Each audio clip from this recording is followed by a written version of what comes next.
slave? Well, the Fugitive Slave Law of 1850 is one of the most contentious issues between North and South. It's part of the Compromise of 1850, which included some pro-Northern and some pro-Southern measures, and this was the most important pro-Southern part of the Compromise. Now, the right of Southerners to get back their fugitive slaves is in the Constitution, so there's no doubt about that. The Constitution would never have been ratified in the first place by the South if it didn't include a clause saying that these, doesn't use the word slave, it used persons held to labor, but everyone knew who they were talking about.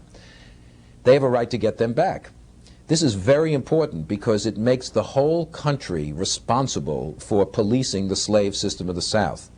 The northern states can abolish slavery, as they will do, but they cannot get out of their responsibility for, at least under the Constitution, for recognizing the legitimacy of slavery in the South and treating fugitive slaves as criminals, basically, who have to be returned.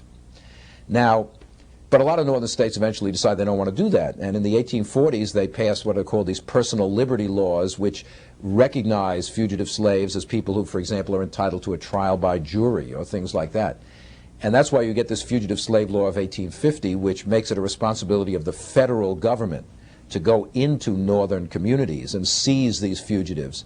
Federal marshals can do that. The Fugitive Slave Law is interesting because we always hear and we say that the South believes in states' rights, the South and the federal, limited federal government. This is completely untrue. The South does not believe in states' rights. The South believes in slavery. When states' rights is a defense of slavery, they believe in that. But the Fugitive Slave Law is the most powerful exercise of federal authority within the United States before the Civil War of any law of Congress. And the South wants it. Federal marshals going into a town in the North, overriding local police, overriding local courts, seizing people. Where's states' rights and local autonomy in that? But the South doesn't care about that. We want our slaves back. So this becomes a very big issue in the North, but Lincoln is in favor of sending back fugitive slaves because he said this is one of the compromises. We cannot live in this country with the South unless we are willing to respect their constitutional rights, and there's no question they have a constitutional right. In one of his letters, famous letter to his friend Joshua Speed, he says, "I confess I hate to see these poor fugitives hunted down, but I bite my lip and keep silent." Why does he keep silent?